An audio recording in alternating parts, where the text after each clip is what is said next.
Ou então, vamos agora, nós não usamos a invariância translacional para mostrar esse fato. Vamos usar agora também a ermiticidade. Então, vamos ver como é que fica a condição de ermiticidade. Né? Então, nós temos esse objeto aqui, esse elemento de matriz aqui, vamos colocar assim, né? P', J'.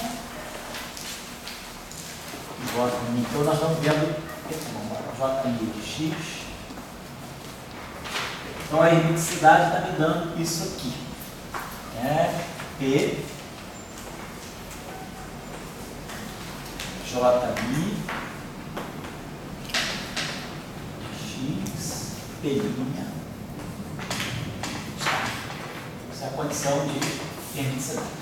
Nós já tínhamos visto, então, nós vimos que essa corrente aqui, eu posso, esse elemento de matriz aqui, pela invariância translacional, a gente pode escrever desse modo aqui, exponencial, né, de I, e aí aqui fica esse momento, né, fica P' menos P, né, P' menos P, que é o quê? Então fica P' menos P,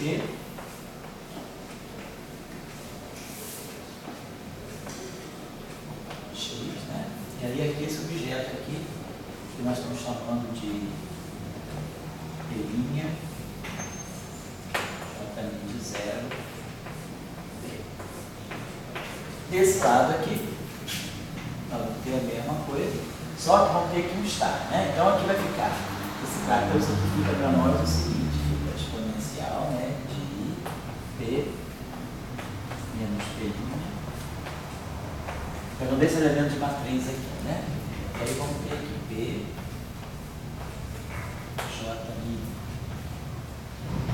de 0, tudo isso aqui usa a mesma propriedade que esse cara aqui tem, é esse. Vou colocar esse aqui. Muito bem, então isso aqui fica igual a isso aqui. Então a gente já pode acertar aqui, né? Aqui é P' menos P, então aqui vai ficar P' menos P, P' menos P aqui é P menos P', vai ficar com menos aqui também, né? E aqui vai ficar o extremo. Vou colocar assim.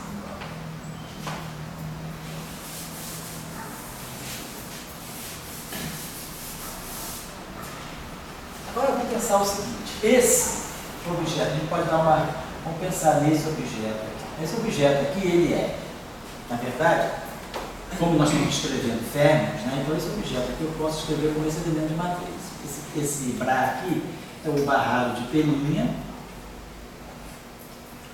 essa corrente aqui, vamos já escrever isso aqui de uma outra maneira. Vamos usar essa expressão, vamos fazer essa parametrização que eu poderia ter feito até já aqui.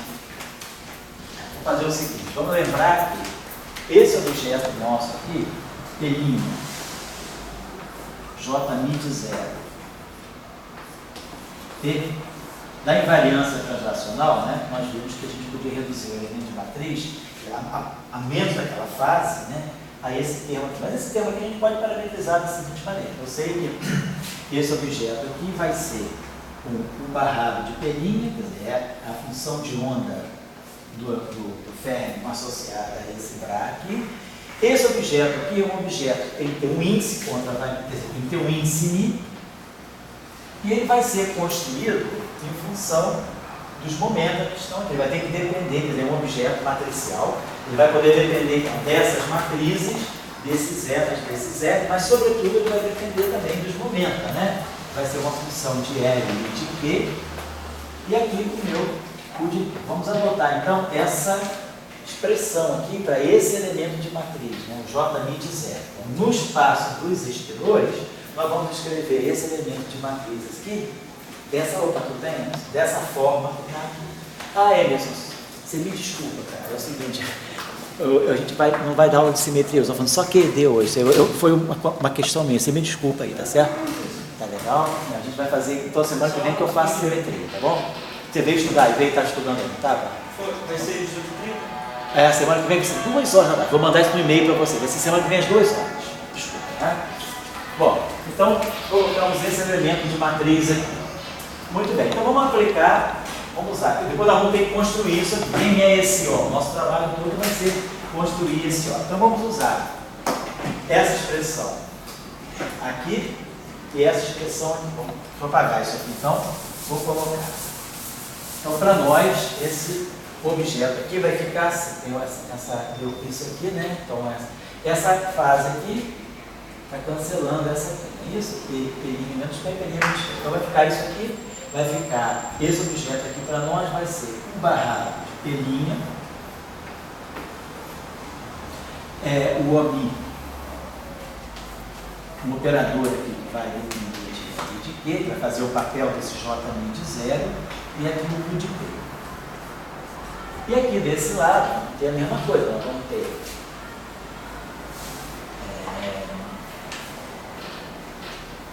o barrado de pelinha, de P, perdão, OMI de L, aqui, e aqui, pelinha, e aqui o de P, pelinha. Só que aqui vamos olhar aqui uma coisinha. Esse Q que está aqui, ele é o pelinha menos P. Quando eu escrever, aplicar essa mesma expressão aqui, como é que eu componho isso aqui? Essa função de onda, esse operador aqui dependendo da soma dos momentos, da diferença, pelinha menos P, e essa função de onda aqui.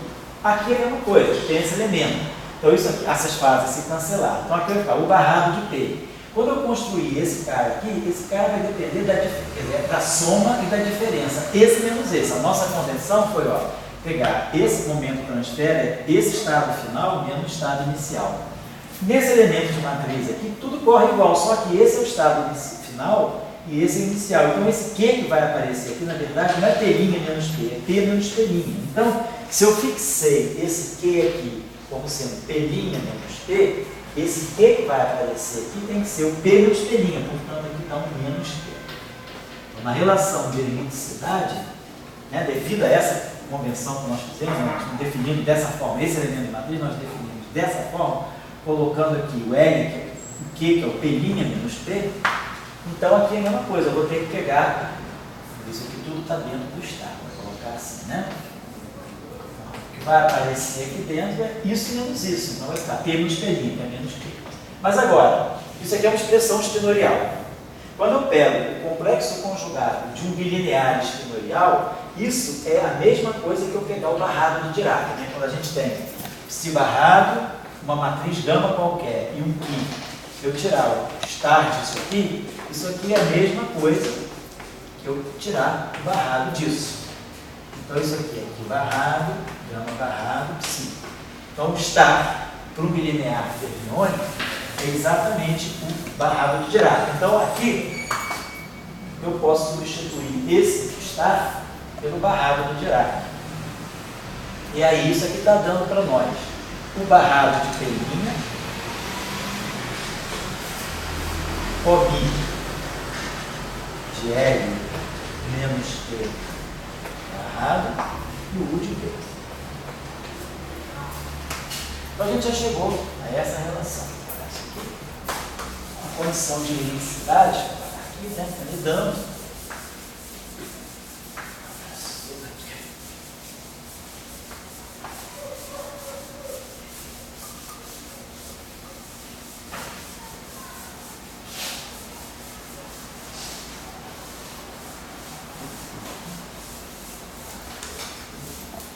Então, a condição de limiticidade está mudando aqui.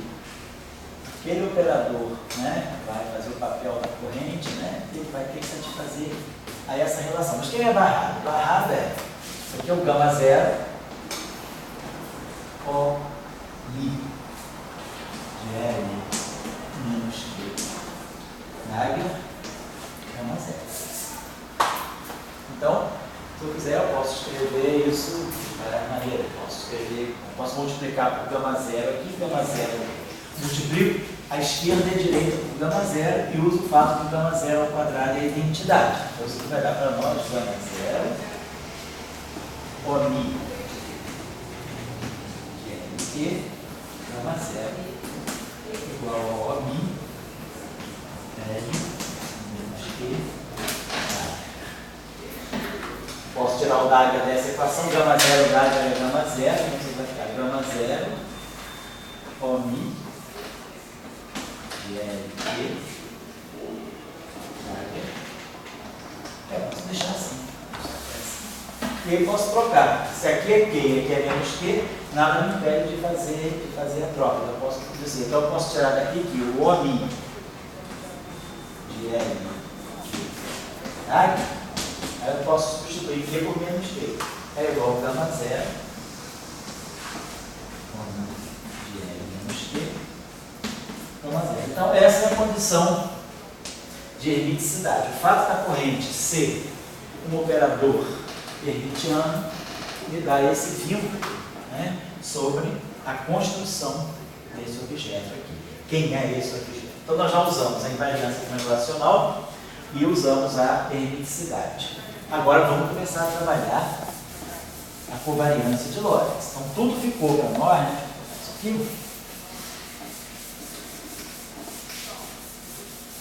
Então, vou colocar aqui na forma final e a gente agora vai começar a fazer o trabalho sério. Então vamos lá. Então a gente ficou com isso aqui.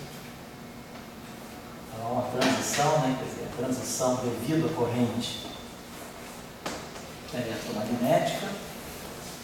A gente parametrizou desse modo aqui.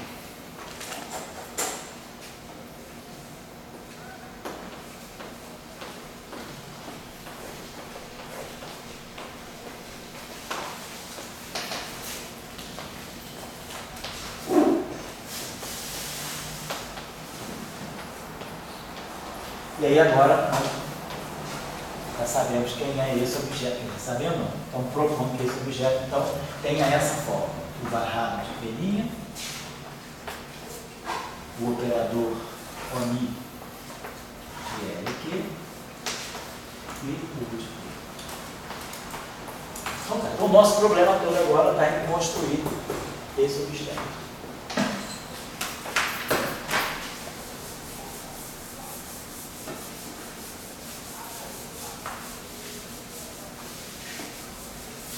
Então, a gente vai apresentar a sistemática. Vou colocar para vocês o passo a passo, né? Não vou fazer todo, não precisa fazer todos os cálculos, eu vou dar toda a indicação. Quem quiser um dia fazer esses cálculos, mais ou menos sabe o tipo de caminho, né, que tem que tomar. Deixa eu botar isso aqui. Então, vamos ter o seguinte.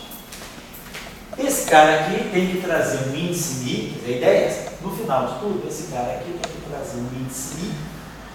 Ele vai depender dos momentos, dos zeros, dos épsilons, e vai depender das matrizes. Então, a primeira possibilidade que a gente vai fazer aqui é, então, vou colocar os seguintes ingredientes. Então, quer dizer, OMI de LQ, né, tem, por argumentos de covariância, né, tem que apresentar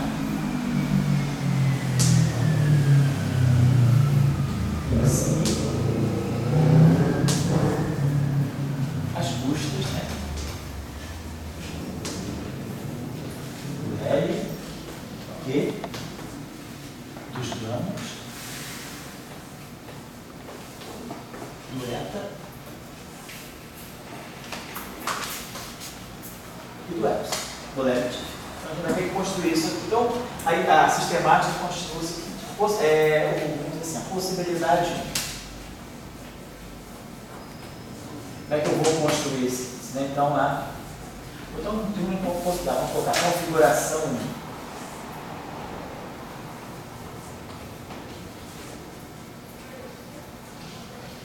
A configuração, número 1, ela está me dizendo o seguinte: o índice μ é carregado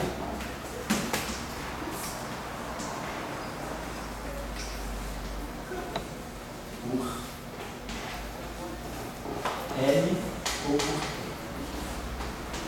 Então, ele vai ser carregado por um dos momentos. Vamos fazer isso aqui. Então, vamos construir o primeiro conjunto de operadores que a gente pode fazer. Então, eu posso ter esse O1, ele vai ter dessas possibilidades aqui. Eu posso ter o QMI vezes a matriz identidade.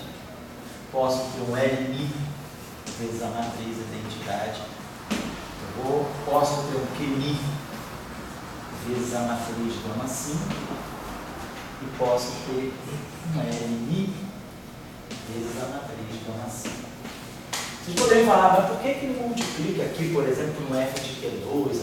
Isso a gente vai ver depois, porque, na verdade, né, eu vou construir o objeto que é vetorial. E se eu multiplicar isso aqui por um f de Q2, ou isso aqui por um f de L2, tanto faz. A gente vai deixar isso para depois. No momento a gente está vendo só qual é a estrutura tensorial. Depois nós vamos colocar coeficientes, né, que vão fazer com que a grandeza possa ser mais geral. Nós estamos tentando ver qual é a primeira fonte de índice μ. Então eu posso construir índices μ a partir desse modo aqui. Agora, claro, eu poderia também fazer a mesma coisa trocando L, porque eu poderia construir esse conjunto agora, né? Vou pegar aqui, pegar esse conjunto.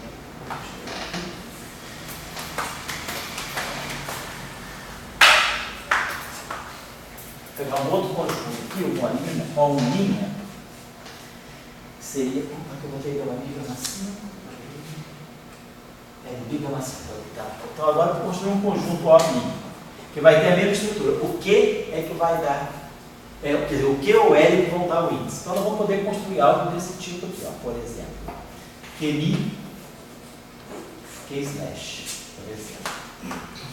QMI, L/. QMI, Q/, gama 5. QMI, L/, gama 5. QMI, sim, vou botar aqui alfa, beta. Alfa.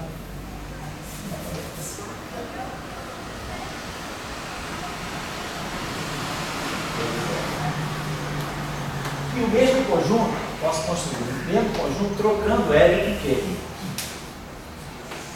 Não posso. Então, essas são as possibilidades que eu tenho de construir objetos que tenham um índice μ, mas o índice μ é dado pelo momento, ou por Q ou por L. Então, eu tenho essa categoria aqui e posso construir essa categoria. Sempre um momento e uma matriz. A matriz gama está escondida aqui dentro. Nós temos matrizes gama aqui. Ou esse aqui mais L aqui. O que se faz com isso? Então, é tudo isso independente? Não. Então, o que a gente mostra aqui, usando as identidades, mas claro, isso tudo aqui está aqui. Então, aí sim, usando as nossas identidades de Norman, a gente mostra que todo o conjunto polilinha, não precisa ser colocado. Eu consigo reduzir todos os objetos que estão em homolinha a homo. Então, pelas identidades de Gordon, né? Então, homolinha, ele pode ser escrito, né? Reduz aos operadores de O, se usamos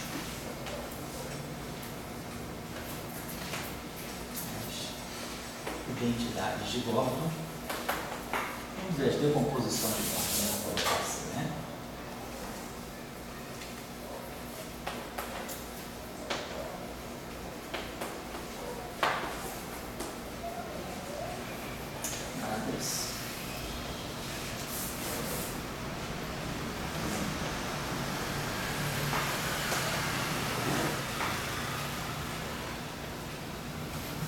Então, esse que é o papel daquelas identidades de Gordon que a gente estava dando no início, é poder mostrar que certos objetos que são possíveis pelo argumento de covariância, na verdade, não são independentes. Então, todas essas possibilidades aqui, todos esses sete, mais esse 7 aqui trocando L, porque tudo isso cai em 1 a 1. Então, já reduz um grande trabalho para a gente.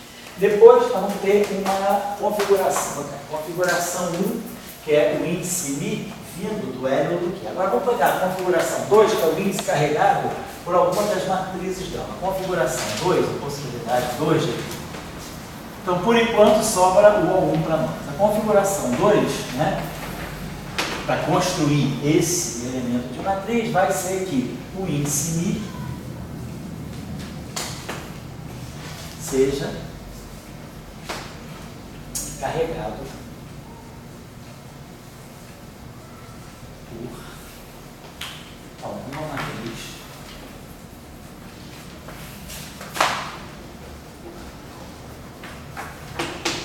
de conjunto, aquele conjunto de 16 matrizes, das nossas matrizes. Então isso aqui dá para nós um segundo conjunto de operadores que a gente vai poder checar. Gama Mi, por exemplo, posso ter o gama Mi, gama 5, aí não preciso nem botar momento, porque a própria matriz gama já tem isso.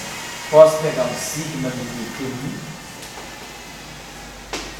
posso pegar um sigma Mi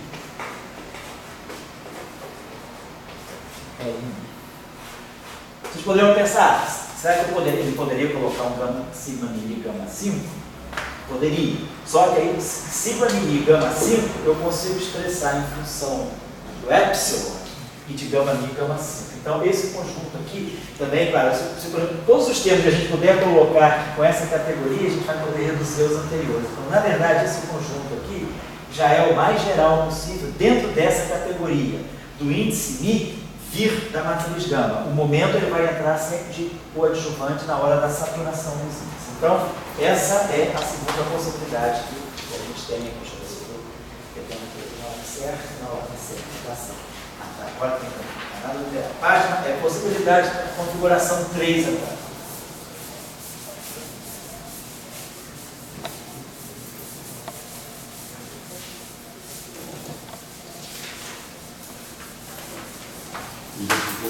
A maneira de acoplar os momentos. Isso. A maneira de acoplar os momentos para as matrizes para formar uma possível expressão do OMI que tenha um índice só. Por que sigma não se pode acoplar com gama? Como? Sigma com gama. Sigma com qual gama? Com gama 1. Se você pegar sigma Mi assim, acoplar com gama K, por exemplo. Um gama 1, gama 1. Gama Maria. Com gama mu. Por causa daquela relação que nós tínhamos. Se a gente pegar sigma Mi com sigma, com dois índices vezes um gama, a gente pode sempre reduzir a produtos de eta com um gama só e o epsilon com um sigma, o epsilon com um gama e com gama 5. Aí se você contrair o índice daqui, isso aqui dá zero.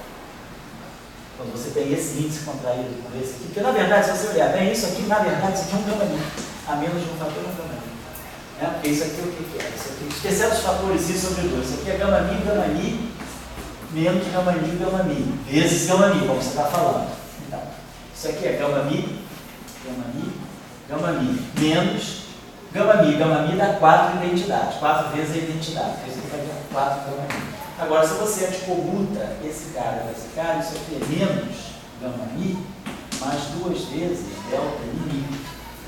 Então, isso aqui fica menos 4. O menos 4 vai dar menos 8. Né? Vai ficar menos 8 gama Mi. Né? Mais 2 gama Mi. Vamos dar isso aqui no fundamento e dá um gama Mi. Certo? Sim. Oi? Não sabia essa daí, Não, essas são coisas. Não, a gente vai aprendendo nos grupos assim. Com essas matrizes gama você vai poder muitas vezes reduzir. Mas eu acho que a expressão importante é essa aqui. Deixa eu botar aqui para você. Acho que a expressão importante para você ter em mente é essa aqui. Sempre que a gente tiver esse objeto aqui, gama Mi vezes um gama alfa, isso aqui eu estou pecando, estou errando por sinais. Mas isso aqui, basicamente isso aqui é um eta Mi alfa, eta Mi beta, menos um eta Mi beta, eta Mi alfa, aquela relação que a gente tinha. Ou então eu posso até escrever, eu queria até escrever isso de uma outra maneira.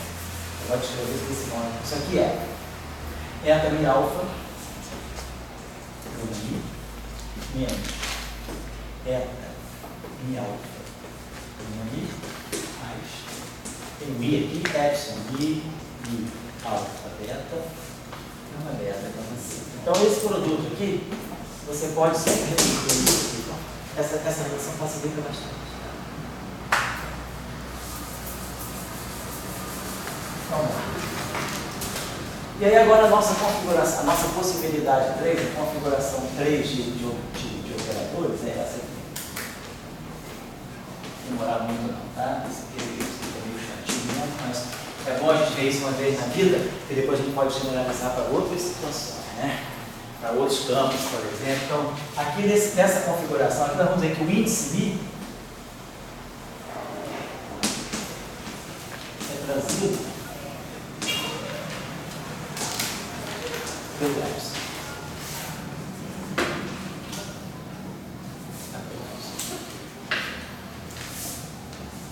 Então, a possibilidade que nós temos aqui, analisando também, né, os termos que são independentes, etc., vai ser isso aqui. Epsilon, Mi, alfa, beta, sigma, alfa, beta, e epsilon, Mi, alfa, beta, sigma, alfa, beta, Mi.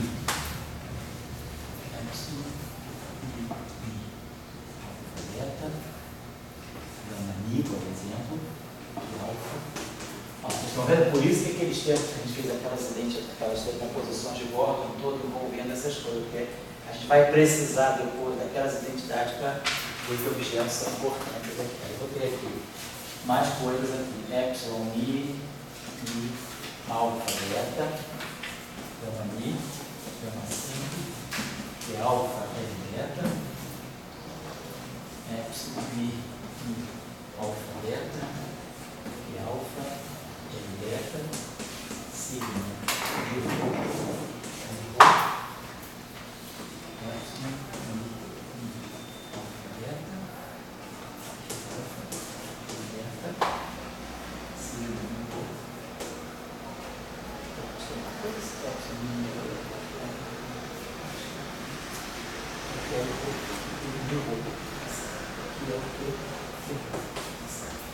então, esse conjunto aqui. Então,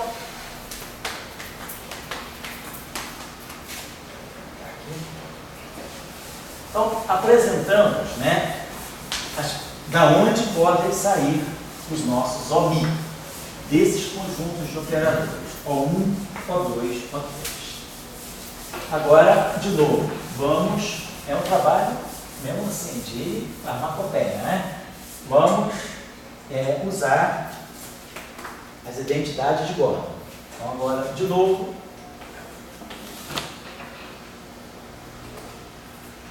vamos ter composições de Gordon.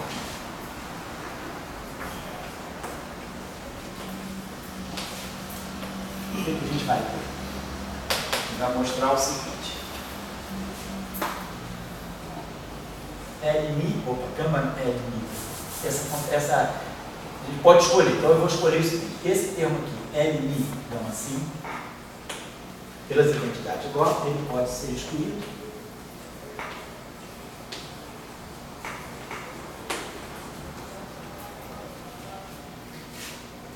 Em favor da colocação, né?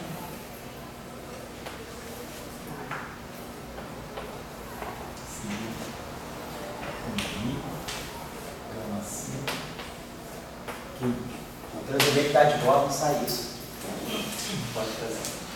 É sempre mais interessante porque escolher esse, não, aquele não, esse e não vice-versa. Porque é sempre mais interessante a gente trabalhar com o momento transfer. Por que é interessante trabalhar com o momento transfer? Porque essa corrente vai se acoplar com o fóton lá na frente. E aí, esse momento aqui, se a gente acoplar aquela corrente, ele vai ser o momento do fóton, como a gente já viu lá no início. Então, ele vai poder formar alguma coisa que pode ser a divergência do campo, pode formar o rotacional do campo, vai formar o FMI. E outra coisa, o sigma mini também é mais interessante a gente transformar, porque os sigmas são as matrizes de spin no espaço dos campos de Dirac, na equação de Dirac, do espaço dos férreos, né? Do espaço dos espinosos, perdão. Então, o sigma mini tem sentido de spin. E esse operador aqui, ele é justamente o momento do objeto que se acopla com a corrente. Nesse caso, quem é o fóton. Então, com isso aqui eu posso construir, talvez, objetos que eu possa interpretar mais facilmente olhando para o campo eletromagnético. Então, por isso que é melhor sempre a gente jogar todo mundo para objetos que carreguem o momento transfer. Depois valor. Você pode dizer, por exemplo, quando eu tenho um M aí, por aí. Um M de massa? O M precisa ter massa, de massa precisa ter Newton, positivo.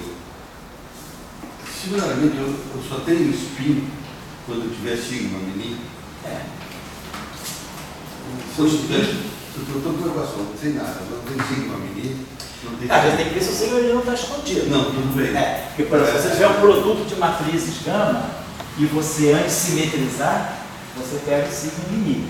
Você tem que também saber o seguinte, quando você está trabalhando no espaço exteriorial, aonde é que eu vou ver o spin? Aonde tem o sigma? Agora, para eu ver o sigma, você tem que saber às vezes fazer combinação das matrizes. Você produzir sempre sigma. Se você produzir sigma, você vai seguindo o spin. Você não perde o controle dos spins. Isso diria que é uma força do grupo de Lorentz ou de Dirac? Não, eu acho que é do grupo de Lorentz. Dirac é apenas, isso aí entrou na equação de Dirac, mas grupo de Lorentz, o grupo de Lorentz é o grupo dos spins. Simplesmente se você não estivesse fazendo isso, se você estivesse trabalhando com uma partícula de spin 1, o spin ia aparecer da mesma maneira, só que ele não está navegando. Onde é que está o spin no setor de spin 1? Né? O spin está no próprio campo, está no WI. Então, porque o campo de Dirac é psi, ele não carrega índice de Lorenz. Então, o índice de Lorenz ele fica jogado para as matrizes. Então, o spin ele é jogado para as matrizes. Agora, quando você tem um campo vetorial, né, quando você pega o campo vetorial WI, e você decompõe ele, né, na parte temporal e na parte espacial do espaço de universo, você já está vendo, o spin está no próprio campo. Né? Isso aqui é o spin 0, isso aqui é o spin 1. Ao passo que no campo de Dirac, isso não fica claro. Você sabe que você tem spin meio aqui. Então, para você tirar o spin, para você tirar os spins, você precisa compor, né? Meio zero com os gamas, assim. Então, você precisa usar as matrizes de gama para explicitar os spins. Mas, no momento que eu estou interagindo, que nem a massa, o vetorial eu entendi. Certo. Mas daí, eu estou querendo a massa, eu sou um cara sério. Mas tem M, então tem que ter alguma coisa que tem massa. Então, quer dizer, a hora que o spin não aparece, não como existe o spin, mas ele interagindo fisicamente. O sigma mini, ele parece que ali, o sigma mini é o lugar da massa. Eu diria o seguinte, cara, depende da interação. Mesmo no campo vetorial, eu teria que ter o sigma mini correspondente para saber que está o spin. O spin interagindo. Isso. No campo vetorial. Porque quando você tem um campo vetorial, só você pensar o seguinte, olhando o grupo de Lorentz, quando você tem um campo vetorial, qualquer que seja a representação do grupo de Lorentz, independentemente do campo, aonde é que está o spin? O spin está no gerador dos grupos de Lorentz, esse gerador. Se eu estou numa representação bosônica, uma representação vetorial, esse elemento, essa matriz, esse gerador, são 6 geradores, né? 0, 1, 0, 2, 0, 3, 1, 2, 2, 3 e 3, 1. Tem 6 geradores aqui. Eles têm elemento de matriz, vamos dizer assim, kappa lambda, que vão atuar nos vetores, de lambda, por exemplo. Então, a matriz de spin é um gerador. Só que no espaço, então, mas esse gerador aqui, ele é escrito em função de zetas. Isso aqui nada mais é do que um delta kappa mi, eta mi lambda, menos um eta mi lambda, delta de kappa mi. Então, quando isso aqui atua no próprio campo vetorial, ele deixa só o campo vetorial, você perde, né? Você não vê a matriz. Mas no espaço das matrizes de Dirac, esse mesmo gerador, no espaço dos espinores, né? Esse mesmo gerador tem elementos de matriz espinorial, alfa beta. Só que esse gerador é o permutador de gama mi e gama ni. Então, quando você introduz, né, a noção, né, de geradores do grupo de Lorentz, são geradores da rotação, no fundo. Se você pegar o setor espacial, né, 1, 2, 2, 3 e 3, 1, você está pegando exatamente as matrizes que fazem a rotação do setor espacial, que são as matrizes de spin. Então, o spin está aqui no setor espacial, e ele é justamente o comutador das matrizes gama. Então, no setor de Dirac, você realmente precisa ver as matrizes gama para poder ver o spin. Sem as matrizes gama você não vê o spin, porque o spin é isso aqui. Os geradores do grupo de Lorentz são geradores, claro, os geradores temporais de 0, 1, 0, 2, 0, 3 geram os boosts, mas os espaciais, eles geram o spin, eles geram as rotações, eles são genuinamente o spin, a parte space-like assim, do spin. E aí, ó, eles precisam das matrizes gama. Então, na equação geral, o gama é sempre escondido nos gamas da matriz de spin. A minha pergunta é, eu quero saber onde os spin interagem, assim, tem uma intensidade. Pois é, então aí está claro no ciclo medida vetorial. Mas vai depender da interação. Mas, imagina que você pega, por exemplo, uma interação de um cálculo, psi barrado, psi com um escalar. Ou se você quiser, psi barrado, gama 5 psi com um pseudo-escalar, sei lá, vamos chamar pseudo-escalar de pi. Então, esses dois tipos de interação. Interação escalar e interação pseudo-escalar, digamos assim. Então aqui, esse campo é escalar. Ele interage com o campo de Dirac sem ter o spin. Ele é um campo escalar. Então, o campo escalar não tem noção de direção. Se ele não tem noção de direção, ele não pode se acoplar ao spin, porque o spin precisa de duas flechinhas, né? Para se acoplar, né? Então, o campo de Dirac.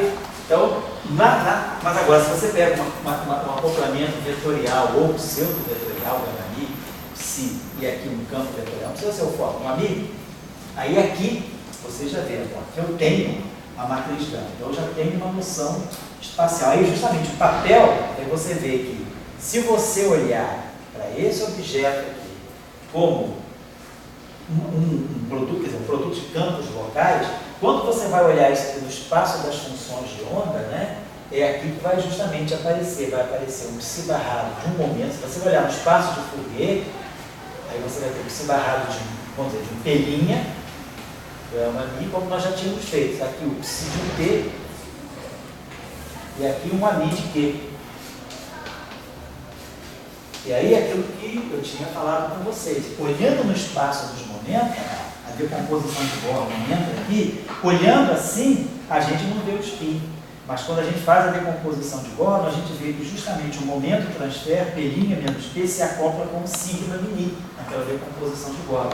E aí aquele Q atua aqui para formar o F mini. Então, a interação de spin, a interação magnética, né, vamos dizer, do Fermi, ela está embutida aqui na corrente, dentro do gama-mi. Mas só que eu não vejo isso no espaço das configurações. Se eu colocar aqui todo X, não fica clara a decomposição de Born. Mas ela aparece. Eu posso fazer a decomposição de Born no espaço das coordenadas? Não vamos trabalhar no espaço dos momentos. Vamos pegar a equação de Dirac ali. I, gama-mi, dmi, menos n, psi de x igual a zero.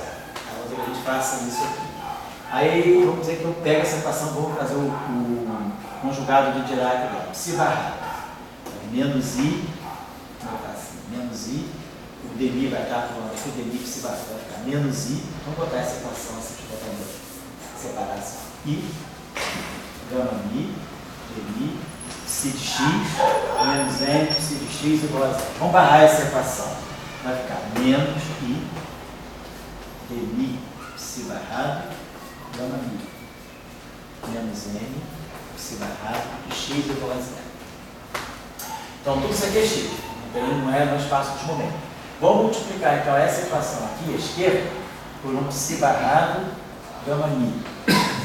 Eu vou produzir I, psi barrado, gama mi,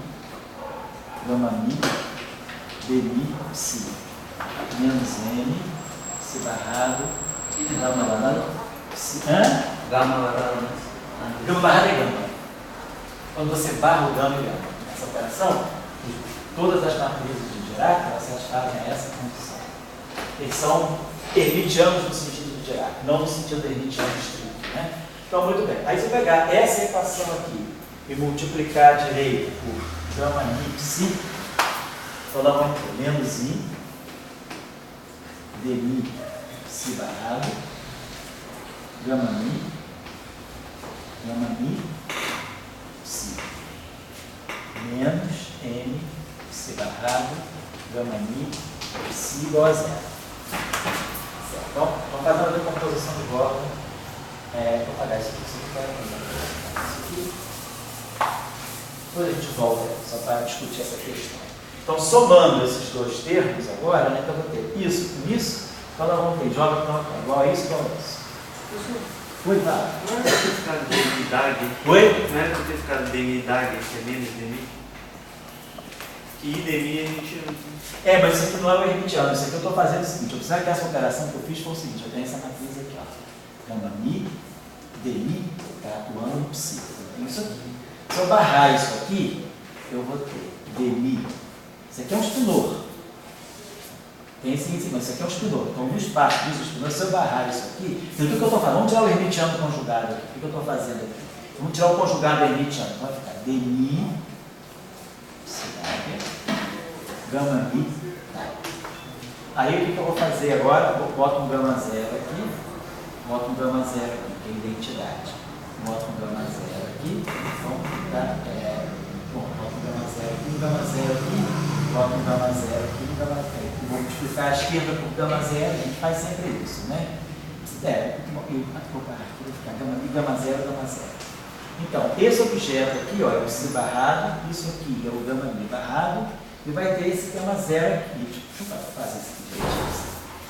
Cuidado é o seguinte, só também tem um cuidado, já estou entendendo a tua dúvida aí, que é o seguinte, IDMI, ou seja, PMI, né? Então isso aqui, IDMI é hermitiano. Mas IDMI é hermitiano em que sentido? No sentido que você faz uma integração parcial. Né? Você diz que IDMI é hermitiano quando você pensa no produto escalar dessa maneira. Você tem o psi estar, IDMI, e aqui um pi. Então, qual é o sentido de um operador hermitiano? Você traz isso aqui, faz uma derivação, tem uma derivada, usa o teorema de Stokes, aqui é zero, joga essa derivada para cá, vai ficar I, DI, se estar. Você jogou essa integral para cá, deu isso aqui para você, então você coloca isso aqui. Agora, o sentido do operador hermitiano é você pegar isso aqui e fazer assim, isso?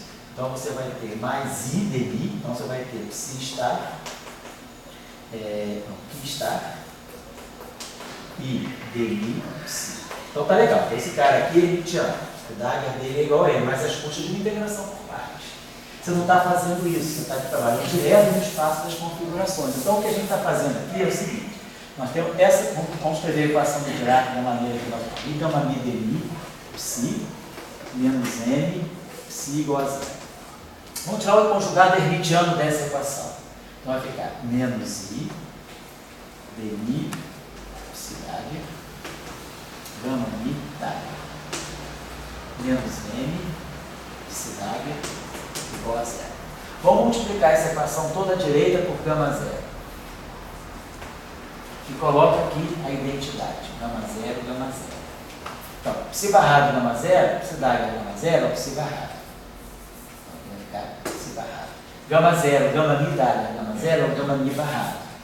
Gama mi. E aqui fica o psi barrado. Então, quando você barra a equação do Dirac, você ganha esse menos aqui e você ganha esse menos aqui. Certo? Legal?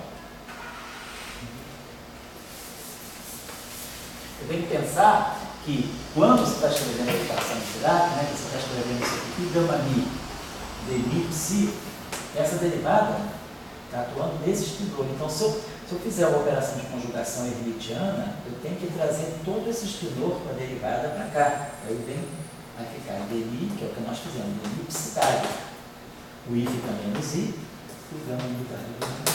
Aí você faz as operações que você quer. Certo? Sabe, no início mesmo que eu tinha essa dúvida, é normal. Você estava pensando em fazer assim, né? I, gama mi, DI, psi. Então você estava pensando, esse operador aqui é hermitiano. Então se eu barrar isso aqui, vai ficar psi barrado, gama mi e DI. Por quê? Porque esse operador é hermitiano, né? Mas você pode dizer, você só pode escrever que I, DI, Dagger é igual a I, DI, se você estiver fazendo o produto escalar dentro da integral. Como operador, né? Porque está pressuposto, né? Quando você faz essa operação, você traz o cara para cá, ou seja, você faz uma integração por partes. Você ganha um sinal menos que você recupera pelo I, que é pelo I estar pensando.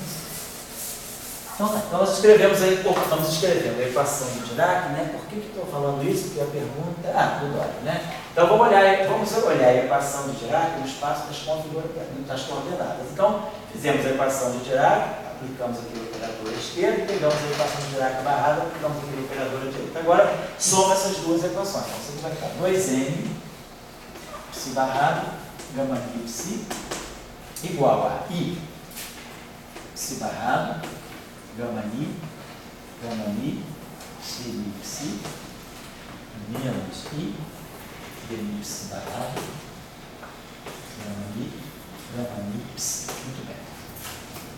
Vamos dar o jeitinho aqui do escama, né? Então, agora lembrando, aquela nossa, isso aqui é eta mi, vezes a identidade, mais ou menos isso não importa, né? Mais o nosso sigma mi. E esse cara aqui é o nosso eta mi mais o sigma mi. Então, esse primeiro termo está me dando vai me dar um dmi, e esse cara aqui vai me dar, esse eta mi também vai me dar um dmi. Então, nós vamos ter isso aqui, vamos ter i psi barrado, vou ficar assim. Some, né? Some o eta mi, vai ficar dmi psi menos i dmi psi barrado psi. E agora esse termo aqui vai manter a derivada. Então esse termo aqui ele vai ter o sigma mi dmi. Então vamos esquecer isso aqui que já foi. E esse termo aqui vai ter o sigma mi dmi. Então esse aqui então vamos chamar esse sigma mi, e vamos colocar um sinal menos, então aqui vai ficar mais. Então esse termo agora vai dar para nós o seguinte, ele vai dar mais i psi barrado sigma mi dmi psi mais i dmi psi barrado sigma mi psi. Então esse termo aqui eu tenho só, isso aqui é uma regra de Leibniz, é uma derivada do produto. Então, esse termo aqui, esses dois termos não se juntam, mas esse termo aqui de baixo, esses dois termos aqui de baixo, estão dando para nós o seguinte, dmi de quem? De psi barrado sigma mi psi. Isso aqui é parte daquilo, isso aqui, nós estamos fazendo isso aqui, né? Estamos pegando esse objeto aqui, psi barrado, gama mi psi, escrevendo de uma outra forma. Agora, esse cara aqui, se a gente acoplar isso aqui, então acoplar a corrente eletromagnética com o fóton, eu vou acoplar isso aqui com um ani. Então, uma corrente J-ni, eu estou acoplando com ani. Observe, isso aqui não é uma derivada total no lagrangiano, que eu tenho essa derivada vezes isso, isso não é uma derivada total. Mas esse termo aqui, então, quando eu decomponho então, a corrente eletromagnética no espaço das coordenadas, não no espaço dos momentos, como o Gordon fez. Estou fazendo o espaço das coordenadas. E aí a gente acopla esse pedaço da corrente aqui, claro, eu vou acoplar com a mi também. É isso aqui que vai dar para nós, o P mais P', porque o momento que vai sair daqui vai sair com sinal menos, mas esse menos aqui junto com esse menos aqui dá um mais. Então isso aqui vai dar o P mais P' ni, aquele termo que a gente tem, o barrado, o P mais P' ni, esse termo aqui. Esse termo aqui, o que ele está fazendo? Isso aqui é antissimmétrico. Se eu olhar isso aqui, então eu posso escrever isso aqui como sendo dmi disso. Se eu estou no espaço, se isso aqui é um termo da ação, se é um termo de interação, J' que está dentro da ação, eu posso integrar por partes. Então eu trago esse termo aqui para cá. Esse termo aqui é o termo de spin. E esse termo, como isso aqui é antissimétrico, isso aqui é o F'. Então, o que você está vendo é que essa corrente eletromagnética, olhando assim para ela, você não vê o spin aqui dentro. Mas, fazendo a decomposição, você vê que o spin está aqui dentro. Então, sempre que você tiver uma matriz gama, você tem que fazer toda qualquer operação possível para ver se o spin não está contido ali. Entendeu qual é o tipo de procedimento? Então, a interação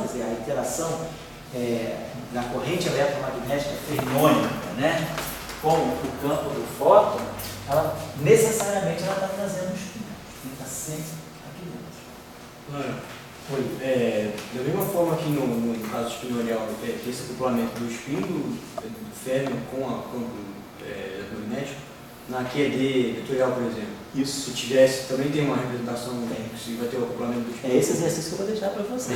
Você é o candidato a fazer esse exercício. É isso aí. Se você fizer, você e o André se juntem aí. Vocês aí, se juntem aí. A questão é essa. Eu ia deixar exatamente para vocês fazerem, olhar o caso de espinho 1. Que aí você vai ver que vai aparecer. Como é que você vai ver? Opa, tudo bem? Vem aí. Como é que você vai ver a interação eletromagnética no caso do espinho 1? Pelo acoplamento mínimo. No caso do espinho 1, no caso do férmio, o que você faz? Você coloca a derivada covariante, né? Então, dmi mais IEAMI psi. Né? E aí, quando você coloca isso aqui, é psi barrado, gama mi, dmi psi. Então, a interação eletromagnética sai daqui.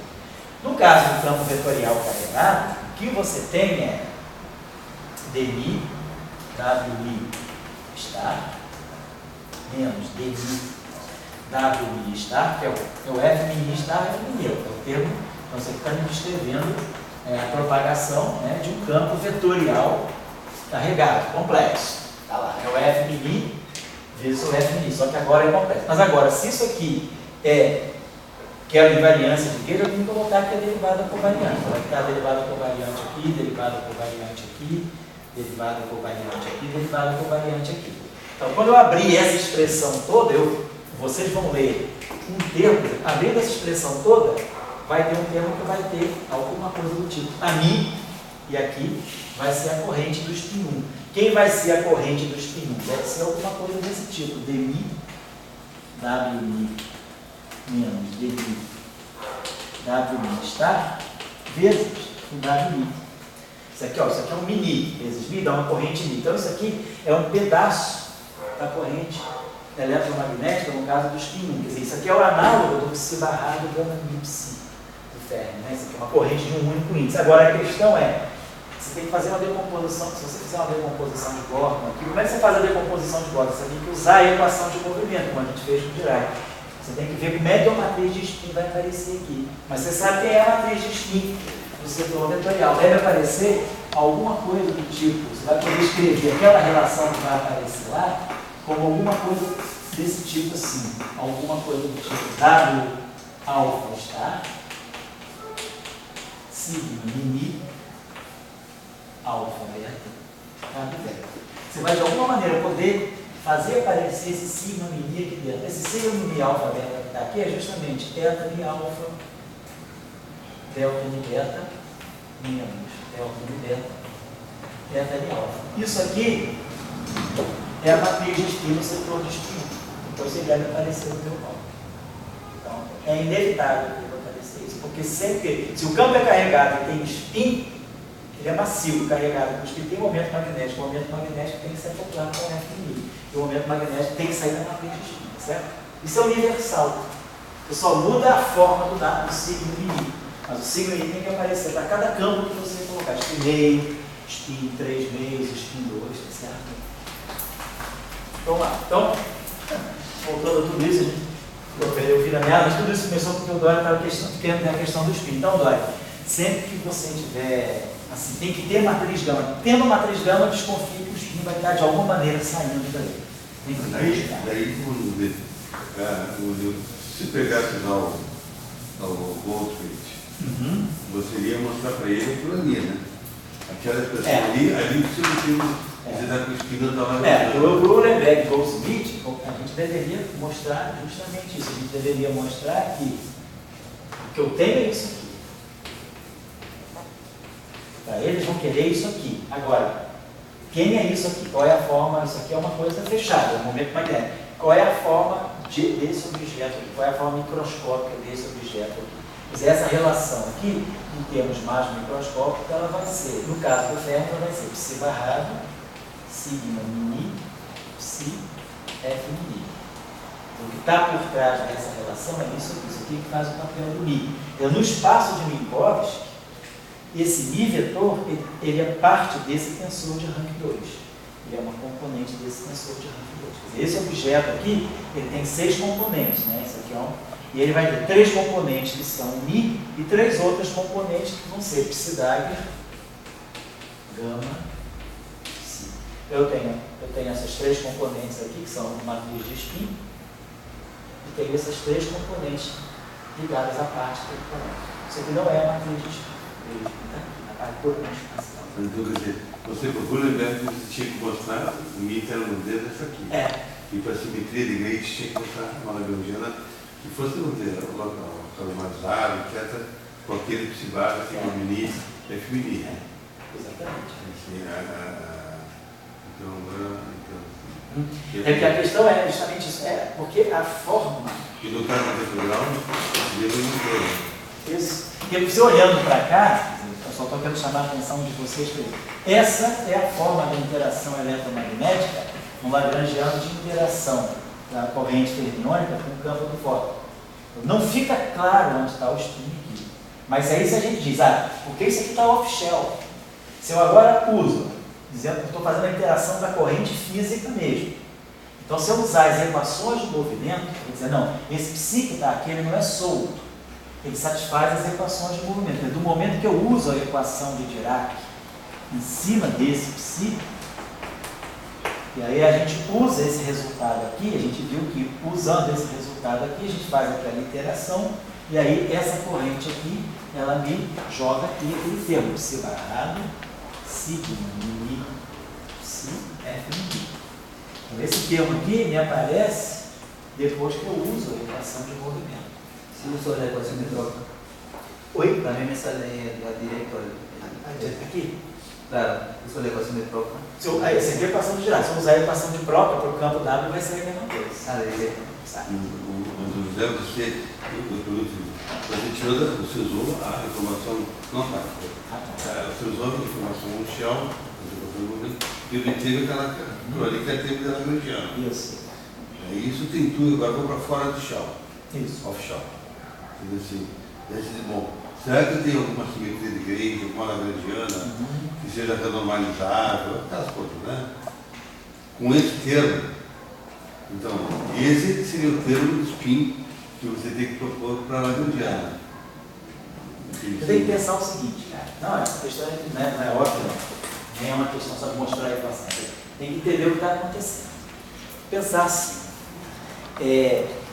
Uma coisa é o campo, outra coisa é a partícula. Nós estamos numa teoria quântica de campo, nós estamos em segunda quantização. Então, a interação, ela não é uma interação da partícula, é uma interação do campo. Então, quando eu estou escrevendo isso aqui, eu estou escrevendo a interação do campo. Esse campo é um objeto estocástico, ele flutua à vontade. Isso aqui, eu estou trabalhando com as flutuações quânticas do meu campo. Quando eu uso a equação de Dirac, eu estou saindo da representação de campo e estou indo para a representação de partícula. Então, agora eu não estou falando do campo do elétron, eu estou falando do elétron. Isso aqui virou uma função de ômega. Então, quando eu vou para a partícula, eu substituo. Então, um shell. Aí eu dou um shell. E aí, você olha para essa equação, você diz, essa interação é renormalizável. Essa interação sai daqui. Mas essa interação, se a gente colocar isso direto na equação no lagrangiano, na ação da Q10, essa interação é não renormalizável. Por quê? A gente sabe que essa interação aqui, você tem dimensão 2, e esses dois juntos aqui, você tem dimensão 5. Então, esse termo aqui, o power count, ele tem uma constante de acoplamento que tem dimensão de massa menos 1. E a gente sabe quem é essa constante de acoplamento, é o EH cortado sobre 2E, não é magnetron de Bohr, olha a massa aqui embaixo.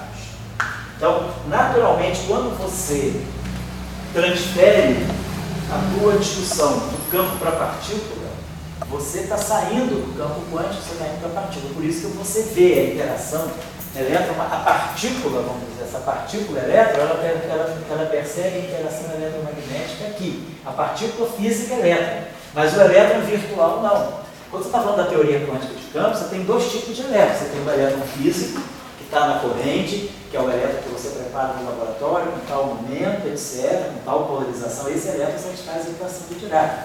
Agora, quando você está usando plenamente o campo do elétron, você pode ter um processo desse tipo. Sei lá, um espalhamento côncavo, em que você tem aqui um elétron virtual. Então, esse elétron que está aqui é um elétron virtual, está trocado. Esse elétron que está aqui, ele não está nessa divisão. Ele não satisfaz a equação de Dirac, ele está nessa divisão. Ele só pode ter sentido como flutuação do campo. Ele não é um elétron físico. Eu te pergunto você. Então, só para finalizar, então só a minha conclusão é que uma coisa é você olhar para a interação da partícula no sentido pleno, que ela pode ser virtual ou real, outra coisa é você como é que se diz? Restringir aquela interação só ao setor de partículas que o teu campo cria ou destrói. Você está numa outra visão, você está dentro do formalismo da teoria quântica de campo, mas você não está mais usando, você não está mais representando a interação pelo campo. Você está representando a interação pela partícula. Aqui, vamos dizer, você chegou num limite de mecânica quântica. Você está falando de uma partícula, você não está na mecânica quântica, você não tem nenhum de partículas conservado. Mas você está discutindo a partícula pela sua função de onda. Aqui, você está discutindo a interação eletromagnética pelo campo que flutua. Então, por isso que você não vê isso claro. Você precisa ir para a partícula para poder pescar a interação eletromagnética. Mas quando você diz que esse acoplamento aqui é o acoplamento eletromagnético, a gente já acostumou, assim, bater o olho, a gente olha para isso, mas na verdade, o pessoal teria certeza que isso é um acoplamento eletromagnético se eu olhasse aqui. Que aqui vai estar o R, aqui vai estar o B, aqui vai estar a interação dentro do momento de polo com o campo B. É isso que eu estou querendo dizer. Mas eu te pergunto então o seguinte, para mim, o campo é a entidade que vem do Deleuze, é a grande entidade que tem. Mas aí você quer pegar rastros, tratar do espinho. Você transforma o campo em partícula. Daí você diz, olha, todo campo de partícula tem espinho. Então, aquele termo ali que você descobre, se bate, se... É feminino, termo de polo. Então, e esse termo aí você descobriu e você diz, bom, tudo bem, agora estou meio no mundo da partícula, mas eu tenho que voltar para o campo. Porque é um grande negócio que me parece relógio. Então, aí a pergunta que eu tenho seguinte, será que não tem daí uma challenge? Você diz, bom, eu tenho que agora, de alguma maneira, incluir o spin na minha lagrangiana, mas a partir do campo. Se vira, jacaré. Entende assim? Bom, não é normalizado, tudo bem, mas se vira, você vai me encontrar, tem muita coisa. Aí eu estou falando, eu só estou levando essa questão. Assim, porque essa questão do spin, para a gente, ela é muito delicada. Então, quer dizer, você tem que ver o spin das alturas no campo. E no campo, vamos dizer, no caso vetorial, você também tinha que ter uma... Como é que ficaria a passagem? Pois é, no caso do campo vetorial, vou te pagar aqui, você vai ter que fazer uma coisa. A interação que você tem, quem é a corrente, vamos colocar, quem é a corrente vetorial? Corrente eletromagnética. Vou botar essa corrente eletromagnética do spin. Então, vai ser isso aqui. E vamos colocar aqui demi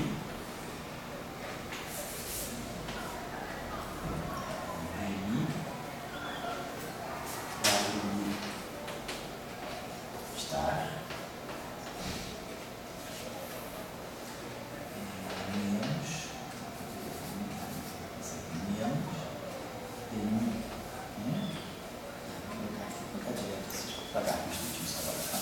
depois eu abro essa expressão aqui, está aqui,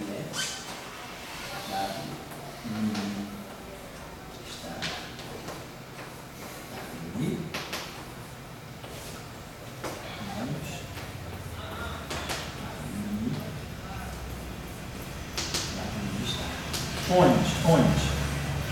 Esse WMI aqui inclui derivada por variante. Isso aqui é DMI, WMI está menos DMI, WMI está. E aqui, claro, a mesma coisa, só vai ser um está. Então, você tem essa corrente.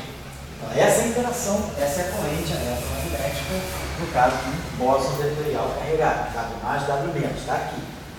A corrente, ela entra igual a eletrodinâmica escalar. O que entra aqui é a derivada covariante. A usual. Então, essa corrente aqui em variante de gauge é por quê? Porque isso aqui se transforma com a mesma fase e esse cancela. Esses dois termos. E esse termo aqui se transforma com a fase oposta a isso, porque tudo está com derivada covariante. Então, essa é a corrente em variante de gauge. Essa corrente vai se calcular como fóton. Então, isso aqui é o campo. É o campo que flutua, é a interação. Você não está claro onde está o spin aí. Agora, você vai usar agora você vai usar a condição, vamos dizer, a equação de Dirac, que é como você falou, a equação de Proctor.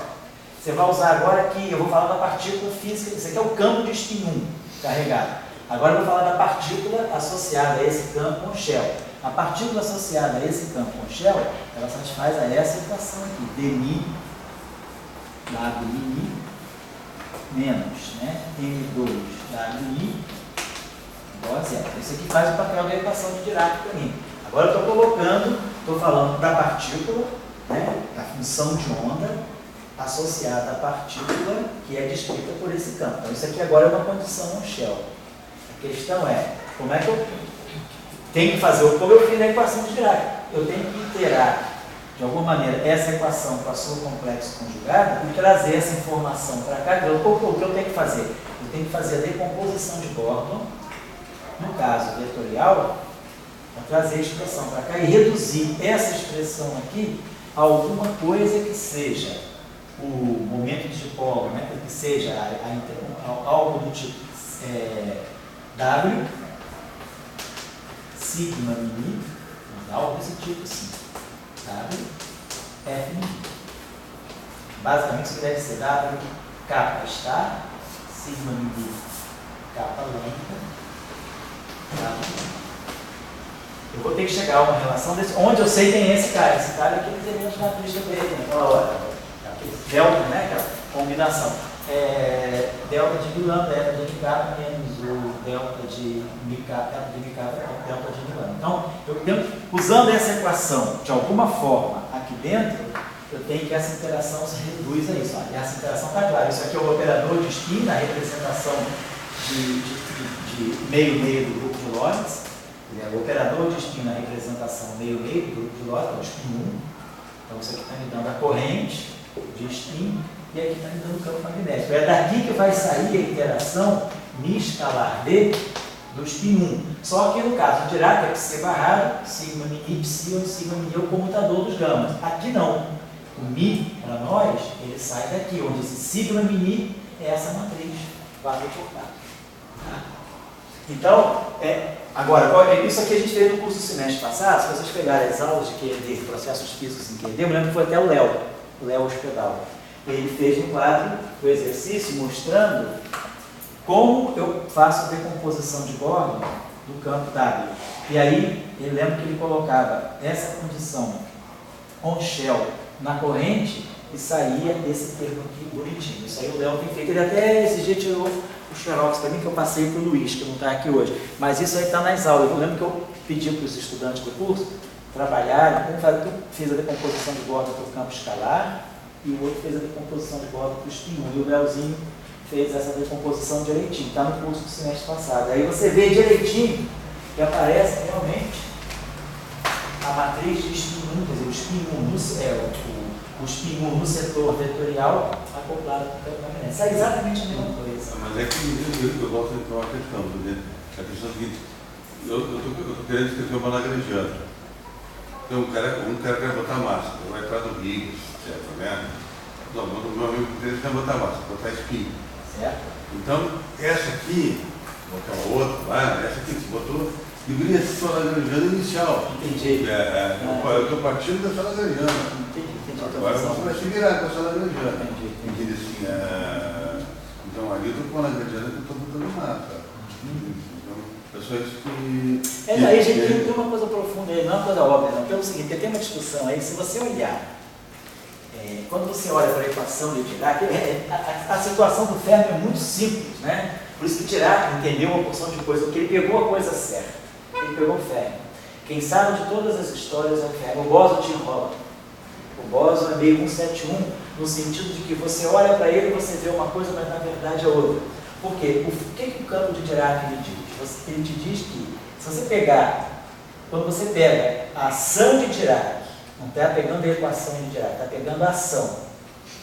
Faz o acoplamento mínimo, a corrente eletromagnética que aparece é essa aqui. Vem do acoplamento mínimo. Campo que flutua, ninguém está usando função de ordem, ninguém está usando a equação de Dirac, nós estamos usando a ação de Dirac. Aí se você pega a equação de Dirac, multiplica ela,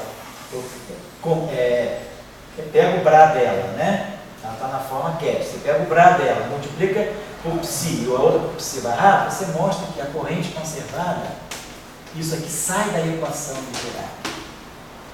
Então isso aqui sai da equação de Dirac com Schelling. Mas essa corrente aqui também é a mesma corrente off-Schelling. Então na equação de Dirac a gente tem essa grande ajuda, que a corrente que você colocou lá na ação, você não tem nenhum compromisso